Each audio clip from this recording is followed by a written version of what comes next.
I think there's a lot of people who are afraid of their own voice too, though.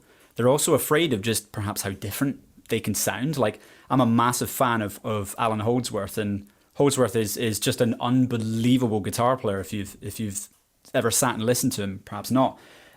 He's just so different. He's somebody that even now, if he popped up now in the scene, he would sound completely different to everybody. His ideas, his way of even seeing the fretboard are not like how anybody sees the fretboard. And I find what's so sad about it is one of my teachers when I was at university went to go see him back in like the late 80s or 90s, and said they went to go see him at Ronnie Scott's, and he was unbelievable. He played with a trio, so it was him and then bass and drums, and he just burnt the roof off the place. It sounded incredible.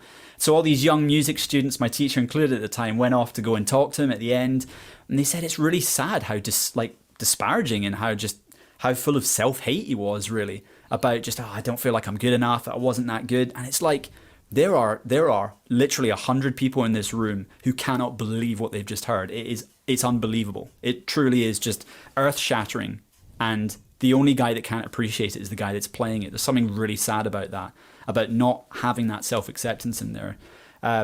And I actually think in being able to kind of solidify your ideas, back up why you like something, maybe back up why you don't like something as well, like you were saying about, the ninth being in there or perfect resolutions. Knowing why you don't like something as well is also important. But every time that you attach a feeling to it, a reason as to why you feel a certain way about it, I think you solidify your confidence in whether you do or don't do something. And I think ultimately, especially if you're to look at, like, again, I go back to the players that I really idolize and I listen to, they're all people who are so unapologetically themselves. I think none more so than somebody like Miles Davis, who was so unapologetically himself that I think he made a lot of people very uncomfortable at the time that he was playing. People were very wary of the fact that, and he was somebody that changed music like 4 or 5 times.